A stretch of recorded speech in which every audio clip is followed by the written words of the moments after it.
The AGM-188 Alpha Rusty Dagger is probably already in Ukraine. Russia has a new problem. Russia just pulled debris from a strike site in Ukraine, and the components they photographed don't match anything Ukraine has publicly received. Not ATACMS, not Storm Shadow, not Scalp, not a domestic drone. This is something newer. Something cheaper, something built under an American crash program designed specifically to give Ukraine long-range precision strike at scale, without burning through the West's most expensive inventory.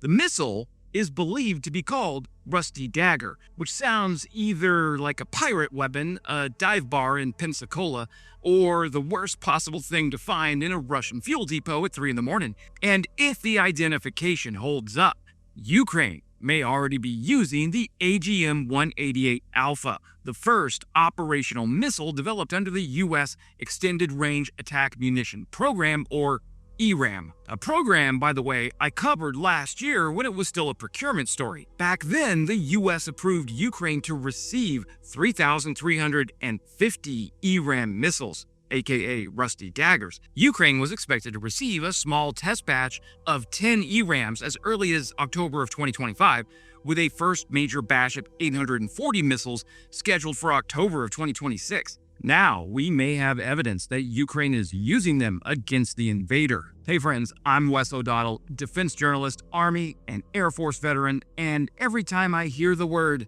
ATACMS, I think of Steakums. Is that weird?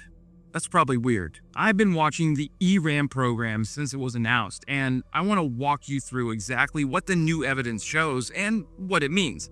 Let's start with what we actually know. Defense Express reports that Russian sources published photos of debris recovered from a strike. Among the components is what appears to be an 8-element CRPA navigation antenna, a specialized anti-jamming GPS receiver built for contested electromagnetic environments. The antenna markings reportedly link it to Zone 5 Technologies. Now, Zone 5 is one of the companies developing an ERAM missile. Their design is the AGM-188 Alpha Rusty Dagger. So let's walk the chain. Russian sources find debris. The debris includes what looks like a CRPA antenna. The antenna is tied to Zone 5. Zone 5 is Rusty Dagger. Rusty Dagger is ERAM, and ERAM was approved for Ukraine. That chain is reasonable, and it's also only as strong as the weakest link, and the weakest link is that the source is Russian, not a US government press release. But I'll come back to that. The chain, though, is coherent enough that this is a serious update, not a rumor. And the component that triggered the identification isn't random. A CRPA antenna is a specific, meaningful piece of hardware, and it points directly at a missile purpose-built for the GPS-contested environment Ukraine has been fighting in for 4 years. Here's the context that makes this matter. Ukraine already has long-range strike, Storm Shadows and Scalp EG and ATACMS, domestic one-way drones, naval strike missiles. These are real capabilities that have done real damage to the invader. The problem isn't quality, it's magazine depth. A handful of exquisite long-range weapons can hit important Russian targets, but if you want sustained pressure on Russian airfields, fuel depots, ammunition storage, headquarters, rail nodes, ferry terminals, and radar sites across Crimea and occupied southern Ukraine, you need mass. You need to fire not twice a week, but every single night. You need Russia to stop sleeping well in its own rear areas. That's the gap ERAM was designed to fill, not with a perfect missile, but with a missile America can build fast, build in numbers, and give Ukraine enough to make Russia's entire logistics architecture feel unsafe on a recurring basis. One strike Russia can absorb. 500 strikes over 6 months is a different problem entirely. Now, the AGM-188A for Alpha is a Zone 5 ERAM design. It's compact, turbojet-powered, high subsonic, built to fit broadly within the size and weight class of a 500-pound bomb. That matters for carriage and cost. We believe there's a possible range exceeding 930 kilometers. I'll flag that number because it's on the aggressive end of what's been reported publicly. Other sources put ERAM-class weapons in the several hundred-mile range, closer to 150 to 280 miles.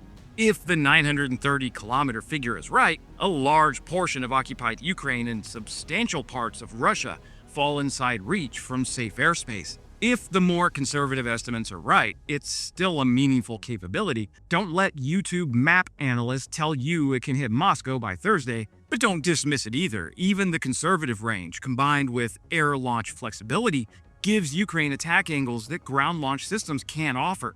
The warhead is reportedly around 45 kilograms, which will prompt people to say, "That's small for a cruise missile," and they're not wrong in absolute terms. Storm Shadow carries significantly more, but a 45-kilogram warhead hitting the right target, like fuel storage or exposed radar components, parked aircraft, transformer stations, repair facilities, supply trucks, that's still a very bad day for whoever owns that target. Shaheds carry warheads in roughly that range and have caused serious damage across Ukraine and now the Gulf. So the warhead may be smaller, but the magazine is deeper, and that trade is the point. The CRPA detail, though, is worth slowing down on because this is where my Air Force background actually comes into play. I spent 4 years working on the radar system of the AWACS, keeping tabs on environments where the electromagnetic spectrum is contested and GPS reliability is not something you take for granted. CRPA, or Controlled Reception Pattern Antenna, isn't a luxury feature. It is how a navigation-dependent weapon survives in an environment where the other side is actively trying to spoof or jam its position data. Russia has invested heavily in GPS jamming across Ukraine. Any Western precision weapon without protection against that is fighting with one hand tied behind their back. The fact that the debris reportedly contains CRPA components tells you something important. This isn't a weapon built for permissive testing environments. It was built specifically for the contested navigation environment. This war has been running from day one. That's not a coincidence. That's ERAM doing its design job. But here's what the evidence can't tell us yet. The identification is based on Russian debris photography, which means we're reading the other side's interpretation of what they found. Russian sources have motivation to exaggerate, to minimize, to misidentify, or simply be wrong. We don't have US confirmation. We don't have Ukrainian confirmation. We don't know if there's full operational combat deployment, this is a single test round, or a misidentified component from a totally different system entirely. The 930-kilometer range is unconfirmed, and the warhead figure is reported, but not officially verified. We don't know how many missiles Ukraine may have received, if any, and we don't know what political restrictions govern their use. So the honest framing is this. The evidence is suggestive, the chain of logic is coherent, and the CRPA component is a specific enough finding to take seriously. But we're not at confirmed operational deployment. We are at serious enough to warrant a close look and watch for corroboration. That caveat doesn't make the story less interesting, it makes it the right kind of interesting. Because this is where ERAM starts to matter. Russia's rear area problem has been building layer by layer. First, Ukraine used long-range domestic drones, then naval drones, then Storm Shadow and Scout, then ATACMS. Each new system forced Russian commanders to move assets, to harden their positions, to spread air defenses, and defend things they assumed were safe. They're getting demolished on the last major highway to Crimea through the land corridor. ERAM adds another layer of uncertainty. The question a Russian air defense commander now has to answer every night isn't just, is this a Storm Shadow or an ATACMS? It's also, is it low and slow or high subsonic? Is it coming from a ground launcher or was it dropped from an F-16 100 kilometers away? Is it heading for the depot or is this a decoy for the missile behind it? You can't defend against a threat you can't characterize, and you can't characterize a threat you don't fully understand yet. So the obvious target set, if ERAM is in play, is Crimea, airfields, fuel storage, logistics nodes tied to the land corridor, air defense components. The peninsula has been harder to reach than anything else on the map, and anything that extends Ukraine's reach into it matters. Beyond Crimea, it's the occupied south, rail nodes, road hubs, ammunition storage, the supply architecture Russia depends on to keep the pressure on the Eastern Front. Now, this isn't designed for a single dramatic strike. It's designed for the death by 1,000 cuts approach. One attack Russia absorbs, 300 attacks over 90 days forces it to disperse, hide, defend everything at once, and eventually leave something critical uncovered. That's how you break logistics, not with one knockout punch, but with the math of recurring pressure. And the math is the real story here. The future of long-range strike doesn't belong only to platforms that cost $1 billion carrying missiles that cost $1 million apiece.